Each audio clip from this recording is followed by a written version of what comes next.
শনিবার রাতে আগরতলা থেকে গুয়াহাটি যাওয়ার উদ্দেশ্যে অনলাইন সামগ্রী বোঝাই এক্সপ্রেস ট্রান্সপোর্টের একটি 6 চাকার কন্টেইনার গাড়ি চোরাইবাড়ি থানার নাকা পয়েন্টে আসে। অপরদিকে আগে থেকেই চোরাইবাড়ি থানার নবাগত ওসি খোকন শাহর নিকট খবর ছিল ওই গাড়িতে করে গাঁজা পাচার হবে বলে জানা যায়।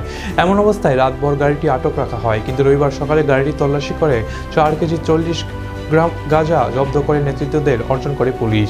এ নিয়ে পুলিশের অন্দর মহলে নানা প্রশ্ন উঠতে শুরু হয়। এদিকে প্রশ্ন উঠেছে, রাতেই কি গাঁজাগুলো হাওয়া হয়ে গেল নাকি, আবার পুলিশকে টুপি পরানো বোকা বানানো হলো। যাই হোক, এক্ষেত্রে পুলিশ উক্ত গাড়ির চালক জাহাঙ্গীর আলম বাড়ি আসামের কামরূপ জেলার বর্ণী গ্রামে, সহচালক বিল্লাল হোসেনের বাড়ি কামরূপ জেলার হালবাল গ্রামে দুজনকে আটক করেছে। ধৃতদের বিরুদ্ধে এনডিপিএস আইনে মামলা দায়ের করা হবে বলে জানান ওসি।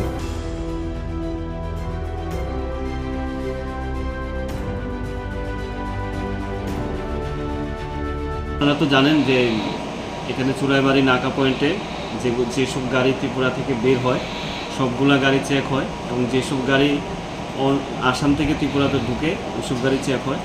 তো রোজ যে রুটিন মাফিক চেক ছিল, তো আজকে সকাল প্রায় 11টার সময় AS 25 FC 3529 যেটা একটা কন্টেনার ট্রাক ছিল 6 চাকা, যার মধ্যে অনলাইন ডেলিভারির কিছু রিটার্ন সামগ্রী ছিল। তো ওটাতে চেক করায় আমরা 3টি প্যাকেট পাই।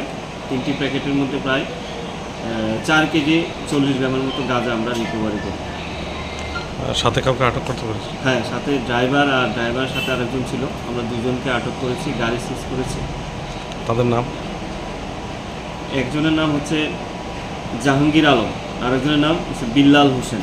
তাদের উভয় বাড়ি আসাম, কামরূপ ডিস্ট্রিক্ট। তাদের বিরুদ্ধে কি মামলা নেওয়া হবে? হ্যাঁ, তাদের বিরুদ্ধে এনডিপিএস দ্বারা মামলা নেওয়া হচ্ছে, এবং এটা তদন্ত হবে কে জড়িত আছে এই গাঁজা স্মাগলিংয়ে, তদন্ত করা হবে।